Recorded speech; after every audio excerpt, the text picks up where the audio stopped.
Encantado se encuentren por acá en esta disertación sobre la introducción a la parte especial del derecho penal en relación con la teoría del delito.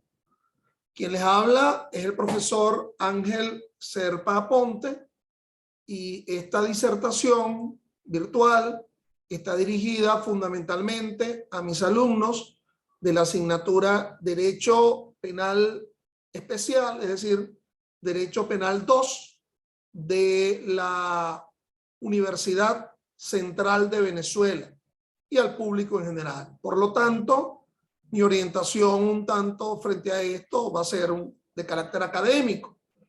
Mi nombre es Ángel Serpa Aponte y estamos transmitiendo en octubre de 2021.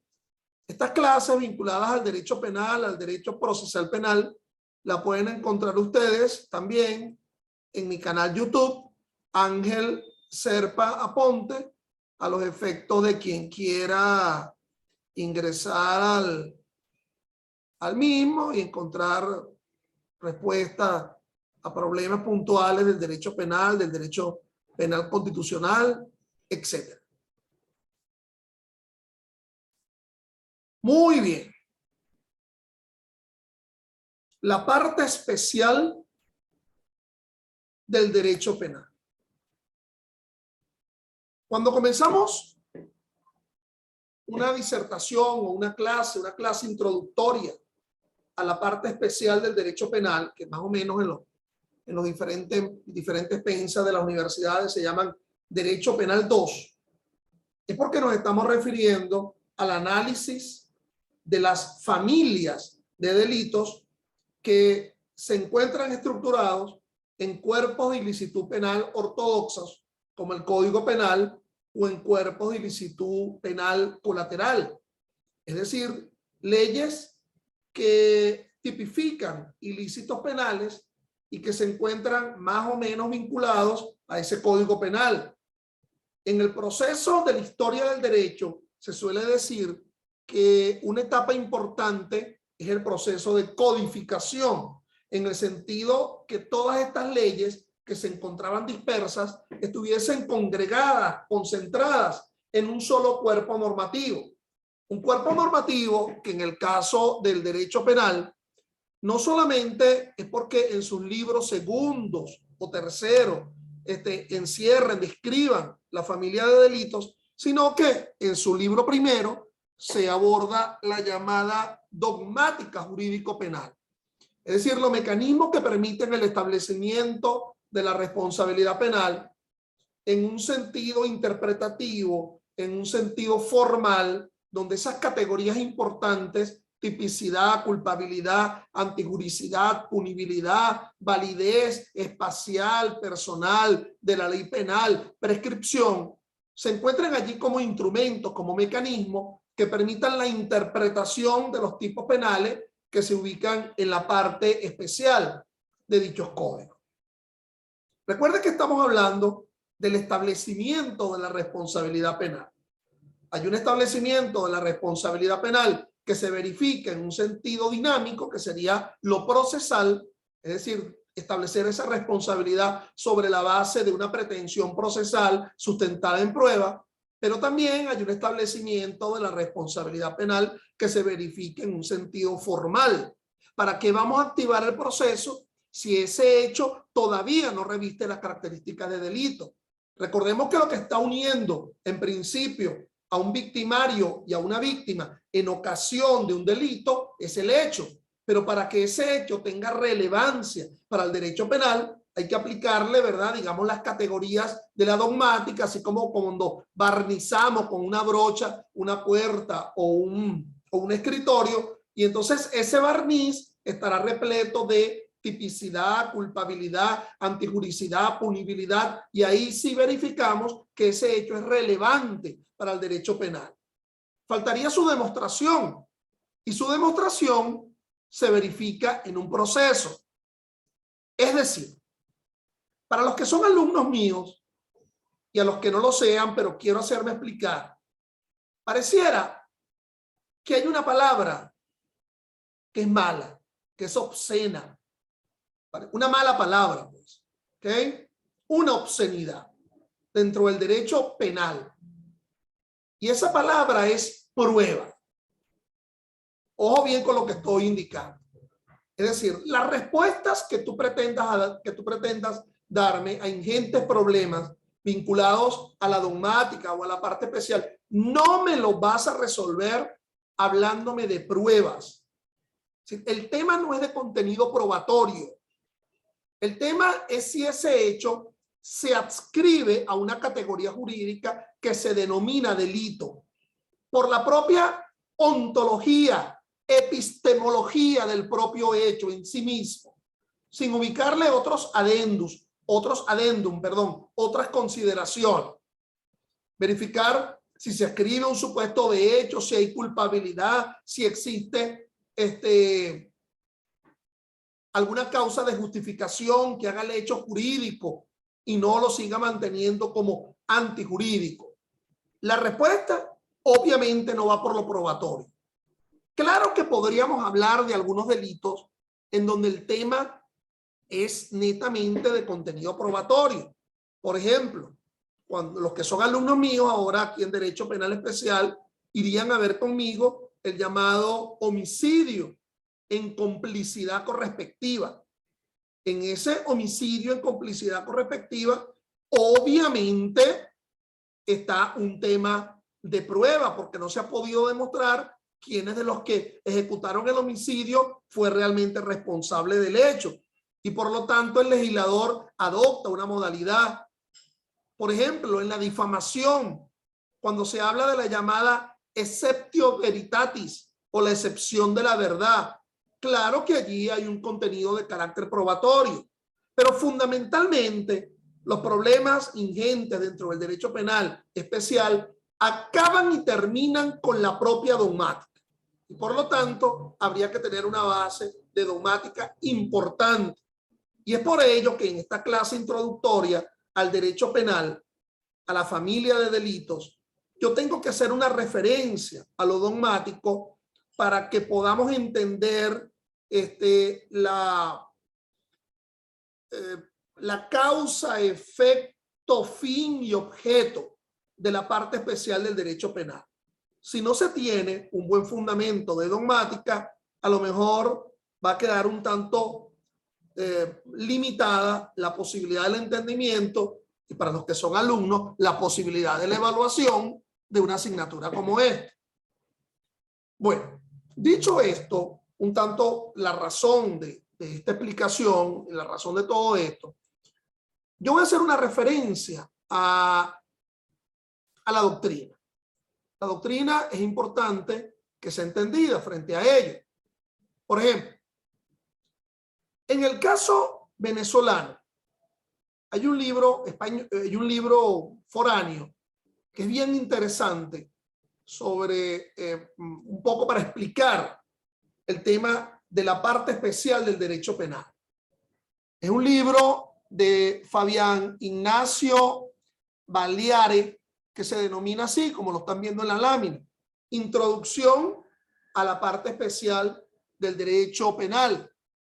Un subtítulo, su vinculación con la parte general. Es un libro muy interesante. Yo lo tengo en PDF y a mis alumnos se los voy a mandar. También, obviamente, como libro de consulta obligada, sobre todo con la ilicitud penal ortodoxa en Venezuela, nos encontramos con el ya clásico Manual de Derecho Penal, parte especial de el doctor Grisanti, Hernando Grisanti Aveledo, y también de Grisanti Franceschi. Es un libro clásico, es decir, qué sé yo, 30 generaciones de abogados han estudiado la parte general del derecho penal, si no es con el manual de Arteaga, es con el manual de Grisanti, y ahora nos encontramos con la teoría del delito del doctor Juan Luis Modolel, libro interesante. Pero en la parte especial la cosa se nos está quedando un poco más limitada. Y de verdad es valiosísimo ese manual de derecho especial del doctor Grisanti. No ha perdido su frescura, no ha perdido su vigencia, a pesar que ese código penal en lo que atañe a la parte especial prácticamente ha sido como vaciado, porque muchos de esas familias de delitos ahora se encuentran presentes en cuerpos de ilicitud penal colaterales. Ok, pero de igual forma la explicación del doctor Grisanti frente a los delitos básicos está allí presente y es bueno, es recomendable. Obviamente que la doctrina extranjera también nos da buenos aportes. Quien asuma esto en una concepción científica no podría dejar de lado estos dos fabulosos libros. Uno del español Francisco Muñoz Conde, Derecho Penal, parte especial, en una revisión que hizo también la profesora española Carmen López Peregrín. Pero también hay un libro hecho a muchas manos de la Universidad Externado de Colombia, uno de los libros más importantes de Derecho Penal Especial de los últimos años, que se llama Lecciones de Derecho Penal. Ya tiene hasta el volumen 2, volumen 1 y volumen 2, donde cada uno de esos autores asume el análisis de cada familia de delitos, los delitos contra las personas. Obviamente que en Venezuela y en el extranjero hay autores importantísimos que se han concretado a una sola familia de delitos, ¿ok? Y que ya a lo largo de estos cursos hablaremos un tanto de ellos. Por ejemplo, ¿cómo podríamos dejar de lado al doctor Iván Figueroa con su libro sobre los delitos presentes en la ley contra el hurto y robo de vehículos? Por ejemplo, este trabajo a muchas manos que hizo el doctor Bello, Carlos Simón Bello, el doctor Artiaga y otros autores, delitos contra la corrupción. ¿Okay? Hay un viejo libro de Núñez Tenorio sobre las lesiones. ¿Okay? También hay un libro específico sobre los delitos presentes en la ley contra el secuestro y la extorsión. Hay trabajos en materia de violencia de género. Y lo que pasa es que estas leyes, que generalmente son de la ilicitud penal colateral, son leyes complejas, porque no solamente describen delitos, sino que también describen procedimientos. Entonces son complejas porque tiene una parte sustantiva y tiene una parte adjetiva. Pero ese libro de la Universidad Externado es un libro bien interesante. Si van a vivir de esto, de la profesión, en el ámbito del derecho penal, son libros absolutamente necesarios. Ahora bien, mis estimados, ¿por qué existe la agrupación de delitos en familias de delitos en la parte especial de los códigos? Que es lo que se aborda en el derecho penal 2, el derecho penal especial. ¿Qué los está unificando? Nótense que no lo está unificando el tipo de autor, ni lo está unificando el tipo de víctima, ni los están unificando la modalidad comisiva, y menos aún lo estaría unificando el tipo de pena o el quantum de la pena. Lo que los está unificando esa familia de delitos es, en principio, la protección de determinados bienes jurídicos. El concepto de bien jurídico. Se supone que la Constitución es un catálogo, es un elenco de derechos, de garantías, de deberes que son protegidos por las leyes. Y se habla del derecho penal como ratio última, en el sentido que el derecho penal protege los derechos, los bienes, los deberes de mayor significación contenidos en el elenco constitucional. Vamos, que existen países sin una constitución escrita o formal, en el caso de Inglaterra, y sigue teniendo un derecho penal, y sigue teniendo lo que ellos llaman los rules, ¿okay? Es decir, las codificaciones, si es que la proveniencia del derecho no fuese de un origen consuetudinario, es decir, por la vía de las decisiones de los tribunales. Y al no estar en una constitución, uno dirá, bueno, ¿y entonces cuáles son esos bienes jurídicos? Bueno, la propia constitución resuelve el problema. En el artículo 22, cuando indica que los bienes, los derechos que son esenciales al propio ser, no requieren una consagración expresa, no requieren una positivización, son esenciales al ser. Imagínense ustedes un país que tuviese una constitución donde no se respete el derecho a la vida o donde no se respete el derecho a la propiedad. Entonces, entender que no existe ese bien jurídico a ser reconocido. Entonces, fundamentalmente, la agrupación de familia de delitos está vinculada a la protección de determinados bienes jurídicos. Bien jurídico, no confundir el concepto de bien jurídico con objeto pasivo del delito. Se suele decir que el bien jurídico es la relación jurídica que se establece entre un titular de derecho, que puede ser una persona natural o una persona jurídica, con respecto a un bien. Entonces se habla del derecho a la propiedad como bien jurídico, la propiedad como tal. Hay otros países que ni siquiera hablan de la propiedad, sino que hablan de la posesión, por ejemplo, ¿ok? O hablan de otro tipo de referencia. El caso más evidente o más craso, por decirlo de alguna forma, son los llamados delitos contra la libertad sexual. Ahí ustedes observan el Código Penal a partir del artículo 374 y no ven nada de ninguna libertad sexual. Dice delitos para la protección de la familia, el pudor, el buen nombre, etcétera. Y nada habla de libertad sexual, porque en realidad con los delitos contra la libertad sexual se está afrentando ella como un atributo de la personalidad. Soy libre de un punto de vista ambulatorio, de desplazarme. Soy libre en la realización de actividades económicas, pero soy libre también para asumir una sexualidad conforme a mi voluntad, mis criterios, mis pareceres. Entonces, a veces se esconde el concepto del bien jurídico, pero es que también existen leyes que tienen la protección de más de un bien jurídico. Por ejemplo, la ley orgánica sobre el derecho a la mujer a una vida libre de violencias. Pareciera que se establece como bien jurídico la integridad de la mujer en su esencia de relación con un hombre, porque son delitos asumidos en los cuales un hombre es victimario y la víctima es una mujer. Pero uno escudriña un tanto dentro de los tipos y uno habla que también está el tema de la propiedad de la mujer, que también está el tema de la sexualidad, pero que también está el tema del trabajo de la mujer. Entonces, la ley orgánica contra la delincuencia organizada y el financiamiento del terrorismo pareciera que protegiera el bien jurídico propiedad pública, pero también la posibilidad de una sociedad organizada, la seguridad de no ser afectada por actuaciones terroristas. Entonces, en principio, lo que agrupa a la familia de delitos son los bienes jurídicos.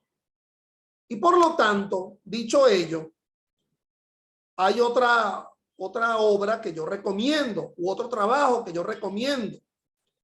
Y ese trabajo se encuentra en este excelente libro, publicado en 2005 por el Tribunal Supremo de Justicia, que tiene muchos autores, son muchos ensayos, ¿ok? Se llama así, Derecho Penal, Ensayos, coordinado por el Tribunal Supremo de Justicia, el doctor Fernando Parra. El primer trabajito que van a conseguir allí se llama así, el concepto de bien jurídico en el derecho penal. Ese ensayo de pocas páginas, yo les invito a que lo lean. Y los que me siguen en este ensayo realizado por la autora costarricense Angie Andrea Arce Acuña, es bien interesante. Y los que empiezan a seguirme ahora en este canal YouTube, Ángel Serpa Ponte, y en estas disertaciones virtuales, yo suelo dejar abajo, ¿verdad? En el sitio, en el canal YouTube, yo suelo dejar allí el link de las láminas que estoy colocando, pero aquí especialmente voy a dejar el link completo de las 750 páginas de ese libro, Ensayos de Derecho Penal, ya que eso está en PDF, pues eso está de dominio público en internet, no sé quién lo colocó. Si no fue el propio Tribunal Supremo de Justicia, que se tomó la molestia de escanear las 750 páginas. Profesor, y no vamos a leer las 700. No, estoy hablando solamente del ensayo inicial de la doctora Arce, ¿verdad? Que es el ensayo sobre el bien jurídico como mecanismo a partir de la cual se puede entender el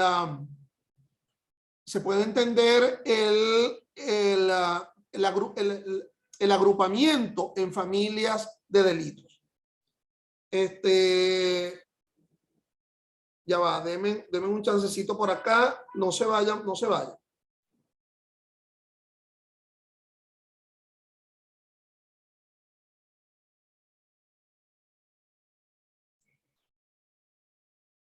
Bueno, tenía un problemita ahí con los lentes que me están reparando ahorita de forma veloz. Obviamente que para adentrarnos en la parte especial del derecho penal, el estudio de las familias de delito, debemos tener una buena base de teoría del delito. Siendo esto una clase introductoria de derecho penal parte especial, no pretenderán que en pocos minutos yo vaya a abordar todo un año, todo un semestre de teoría del delito. Hay un gran amigo que se encuentra en Chile, uno de los más grandes juristas del derecho penal venezolano, el doctor Juan Luis Modolel, y él me comentó en un momento, me dijo, mira, la parte general del derecho penal se puede dar en un semestre, perfectamente posible. Si todo fuese teoría del delito, entonces todo lo demás vendría por añadidura. El tema de la prescripción, pero por lo menos tener claro la teoría del delito. Estimados, el delito es una realidad plural. No podemos entender el delito en una visión individual, que el delito sea exclusivamente la tipicidad, que el hecho que se ascriba perfectamente a la descripción típica es lo que genera una responsabilidad penal. El delito es una realidad plural porque podría verse, digamos, en una perspectiva así, fíjate, transversalizando el rectángulo de esta pantalla que me están viendo. O puede verse en una noción, digamos, vertical. 1, 2, 3, 4 elementos.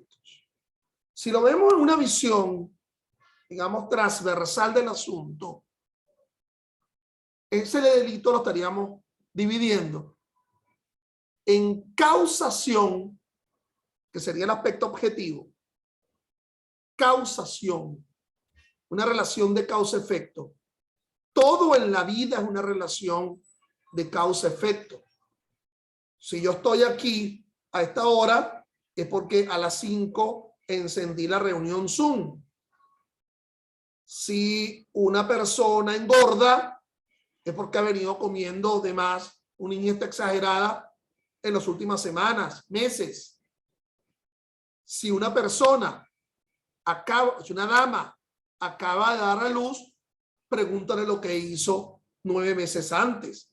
Todo en la vida es una relación de causa-efecto. Y no es lo menos el tema del delito. Se supone que la causa enrostra un tema de atribuibilidad, de responsabilidad. El concepto de agente se ubica en la noción de ser el causante de un hecho, acción u omisión que deriva una consecuencia, que deriva un efecto.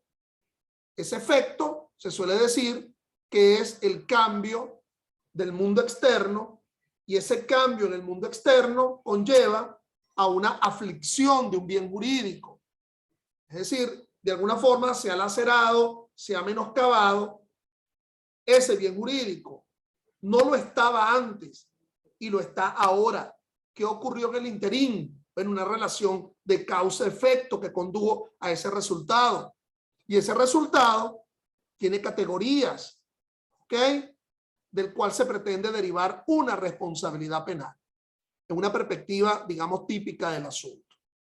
Pero si aceptáramos solamente que la responsabilidad penal se asume en la exclusiva idea de la causación, nos estaríamos entendiendo que existe la responsabilidad objetiva, es decir, que por la simple adscripción de una conducta al cartabón típico, alguien sería responsable. Y no lo niega, por ejemplo, nuestro Código Penal en una norma que es fundamental, que es la norma más fundamental del derecho penal, que es el artículo 61 del Código Penal. Algunos lo denominan como presunción de dolo, otros lo denominan como presunción de culpabilidad, pero ese artículo en donde necesariamente alude a la existencia de una intención, de una voluntad, a los efectos de generar una responsabilidad penal. Por lo tanto, esa perspectiva transversal verificaría que por un lado existe la causación y por el otro lado la culpabilidad. Pero si asumimos esa relación en una perspectiva vertical de elementos del delito, que hay muchos elementos del delito, y que no lo hay uno solo, y que la responsabilidad penal en un sentido estático o formal es como ir a un segundo piso o a un primer piso subiendo unas escaleras. La primera escalera sería verificar la tipicidad, la segunda la de la culpabilidad, y por ahí te vas. Esto depende de la escuela dogmática que tú hayas adoptado, porque también aquí hay variabilidades. Hay los que asumen la escuela dual. Dos. Dice, no, señor, tantos elementos no existen. Solo dos. Tipicidad y antijuricidad. Porque la culpabilidad asumida como, y la voy a decir en una perspectiva clásica, para no irme a las nuevas concepciones, algo así como el nexo psíquico que se establece entre el autor y el hecho, forma parte de la tipicidad. Esa es la escuela dual. Y por lo tanto, hablaríamos solamente de tipicidad y antijuridicidad. Pero hay otras escuelas. La escuela, digamos, tríptica del delito. 3. Y tipicidad, culpabilidad y antijuridicidad. Y no es un problema de capricho, sino por un problema de las llamadas contras, es decir, de los antídotos. Me perdonan esta vinculación al ámbito de los venenos, pero es como que alguien lo pica una cascabel o lo pica un alacrán. Están de moda los alacranes ahorita. Por ahí me dijo alguien que trabajaba en el CNE, bueno, en fin. Entonces, no es lo mismo el antídoto para el veneno de la serpiente que el antídoto para el veneno del alacrán. Las contras, cada uno con su cada uno. Es como las gavetas en tu cuarto. Si tú eres una persona organizada, bueno, ahí tienes la gaveta de la ropa interior, ahí tienes la gaveta de la corbata, ahí tienes la gaveta de los medio fondos. ¿Todavía existe medio fondo? Eso se lo ponían las abuelas de uno, las tías abuelas, los medio fondos. ¿Qué quiero yo decir con eso? Bueno, que si el problema es de tipicidad, ahí tenemos la causa de exclusión de la tipicidad, cada uno con su cada uno, cada elemento con su contra. Bueno, no es típico porque falta una condición objetiva de punibilidad que es exigido en la propia norma. Si el problema es de culpabilidad, bueno, vamos a encontrar las causales que excluyen la culpabilidad, si es por un problema de inimputabilidad, de error. Si el tema es la antijuridicidad, veamos la existencia o no de causa de justificación. Si el tema es del elemento ese casi como olvidado en la teoría del delito, que es la punibilidad. Todo el mundo se olvida. Pareciera que tipicidad, culpabilidad y antijuridicidad, y de lo último nada. La punibilidad. Vamos a ver si existe una excusa absolutoria. Esto no es un desorden en lo cual cualquiera sirve para cualquiera, un vale todo. No. Si la persona se endilga como no responsable, y vamos a dejar de lado el tema procesal. Aquí yo soy procesalista, pero aquí me pongo la cachucha de penalista. No quiero hablar de derecho procesal ni de pruebas. Entonces, vamos a abordar si la persona no es responsable, pero porque hay ausencia de acción, porque hay ausencia de culpabilidad, porque hay ausencia de punibilidad en una perspectiva formal. Es decir, para hacerme entender, cuando hablamos de ejemplos del derecho penal, estamos aseverando que el hecho ocurrió, más allá de toda duda. No hay duda que sí, que le asestaron el puñal trasero al muerto. El occiso murió por el puñal que le fue asestado por la espalda. Ese es el hecho. Aquí no hay problema de prueba. Es obvio que el manguito rotador del brazo no permite una eficiencia para que tú te asestes esa puñalada y sea eficiente. Tuvo que haber sido por otro. Eso es incuestionable. Siendo ese otro y sabiendo que es el otro el que lo hizo, el gran problema de derecho penal es saber si una puñalada trasera puede ser una causa de justificación. Podría ser una legítima defensa. Es decir, alguien pudiera defenderse asestándole una puñalada por la espalda a otro, o solamente para hablar de legítima defensa tendría que haber una defensa frontal y no una defensa lateral ni trasera. Pero nada de ello se verifica en la tipicidad de la norma. ¿Ok? Recuerden que esa parte general del derecho penal, al igual que buena parte del derecho, no hay nada nuevo. Si ustedes querían una ciencia exacta, ponte a estudiar medicina o ingeniería. Pero aquí hablamos de frases. Frases que tienen que darle un entendimiento, una inteligencia. ¿Ok? Frases para lo cual se exige una axiología, una asunción axiológica valorativa del asunto. Imagínate, ahí está una norma. Enfermedad mental que releve libertad y conciencia de los actos. No dice más nada. Libertad y conciencia. Hay que darle una interpretación. Legítima defensa. Proporcionalidad de los medios. Más nada. Esa es la frase. Proporcionalidad de los medios. Bueno, les acabo de decir hace unos minutos que ese delito, en una perspectiva transversal, estaría integrado por causación y culpabilidad. Y hay delitos que a veces no describen ese componente culpabilístico. La violación. Ustedes la leen 374 del Código Penal. Una descripción casi pornográfica de penetración por vía anal, oral, vaginal, pero no dice cuál es el propósito. Bueno, pareciera subyacente el propósito. Un propósito concupiscente, como dice Grisanti. O si es un acto lascivo, un propósito lascivo. Pero a veces en la propia descripción no se indica, se subyace. Bueno, entonces, mis estimados, lo axiológico, lo valorativo, juega un papel crucial, fundamental. Obviamente que frente a ello, tendríamos que empezar a asumir si esa agrupación en familias es por el bien jurídico que se protege. A mí siempre me ha encantado esta frase del gran maestro alemán von Lis. Todo derecho existe para el hombre.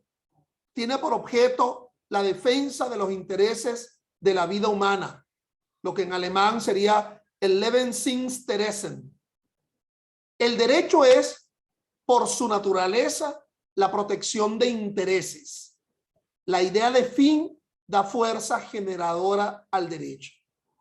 Por lo tanto, el concepto de bienes jurídicos individuales o de bienes jurídicos colectivos que son protegidos por el derecho es lo que afirmaría la existencia de familias. Por ejemplo, los delitos contra las personas. Bueno, son delitos en los cuales se aflige la vida, la integridad personal, la libertad, la salud individual. Pero también existen bienes jurídicos colectivos, sociales, comunitarios. Imaginémonos los delitos contra la corrupción.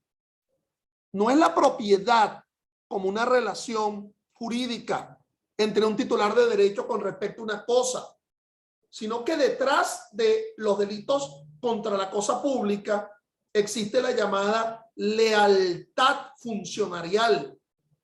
Es decir, el funcionario está obligado a guardar, a administrar, a custodiar en una parte esencial ese bien. Pero además subyace la idea de la cuasi imposibilidad de la transferencia, de la tradición de bienes públicos, a pesar que exista, por ejemplo, el comodato o excepcionalmente la privatización. Antes se veía mucho la privatización, ahora no, ahora puro exprópiese, aunque vamos a ver, parece que las ganancias se originan de otra parte. Ahorita me acaban de decir que acabó un señor por allá que fue extraditado de declararse culpable, vamos a ver si es cierto o no. Entonces, mis estimados, un poco para tratar de sustentar esta parte especial, vamos a ver cómo están estos conceptos para ustedes claves en materia de los elementos del delito, atendiendo al tipo de escuela que adoptes al respecto. En primer lugar, nos vamos a encontrar con la tipicidad.